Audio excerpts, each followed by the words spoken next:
respect for Gordon. The engines of the Sodor Railway were always busy. Thomas puffed to the beaches with happy vacationers. And Gordon proudly pulled the express. Gordon thought he was the strongest, fastest, and cleanest engine on the whole of the railway. But one thing bothered him. His firebox rattled as it cooled down at night.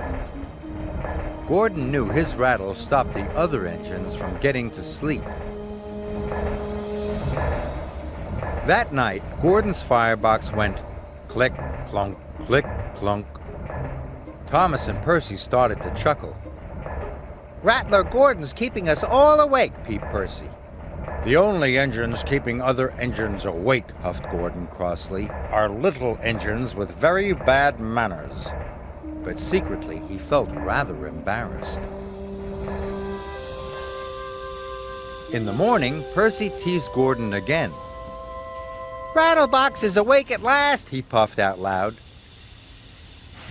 Gordon ignored Percy. He did not like being called names. "I'm the strongest and the best," he told himself. "Strongest and best, strongest and best, cleanest and fastest, and pull the express." He wished the other engines would remember that. Later, Gordon pulled into Knapford Station. "Oh, look," laughed Emily. "Rattler Gordon's here. He's pulling the Click-Clunk Express." This made Gordon very cross indeed, especially because Diesel overheard. "I hope your Click-Clunk gets better soon," oiled Diesel. "See you later, Rattler." Gordon was very cross indeed. He decided it was time the other engines learned to treat him properly. So later, at the water tank, he pulled up ahead of James. James was surprised. At Knapford, Percy had brought Gordon's coaches into number 1 platform. "Off you go now, Percy," said Gordon. "Number 1 is my platform. Little engines shouldn't hang around." "You're a boastful, bossy, big blue boiler," Percy muttered to himself crossly. Later, Gordon told his friends to give a polite toot-toot whenever they saw him. "But why?" asked Thomas. He was very puzzled. "Because," huffed Gordon grandly, "I'm the strongest and the best." And he steamed away. "You can toot at him if you like," wheezed Emily, "but I'm not going to." Gordon steamed across the island. He felt very pleased with himself. He was sure the other engines would forget his clunk-click and treat him properly now. He saw Emily coming. He listened for her toot-toot. But Emily didn't toot at all. This made Gordon very cross. He was so cross that he didn't see the signal telling him to stop. And he didn't see the goods train ahead until it was too late.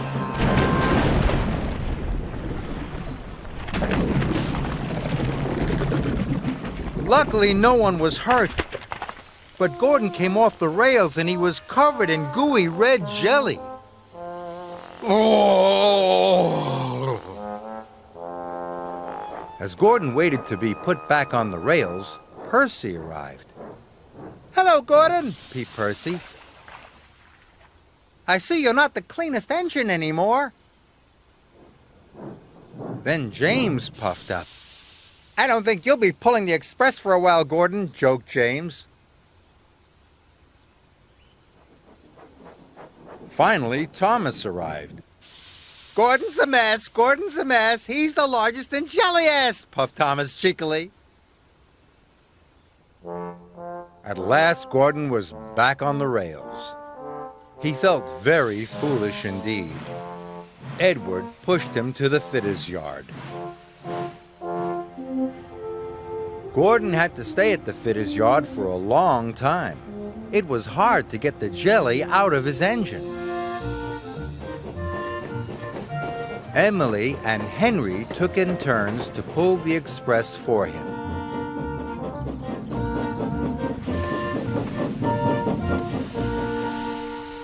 One evening at Tidmouth's sheds, Henry huffed, "It's hard work pulling the express." "Yes," agreed Emily. "Gordon must be very strong to pull the express so fast." "I miss Gordon," peeped Percy. "I miss having his rattle to go to sleep by."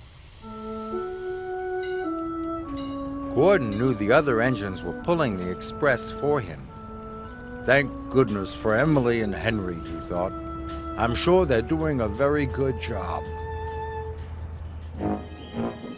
Finally, Gordon was as good as new. The fitters had even managed to fix the rattle in his firebox. That evening, Gordon had something to say.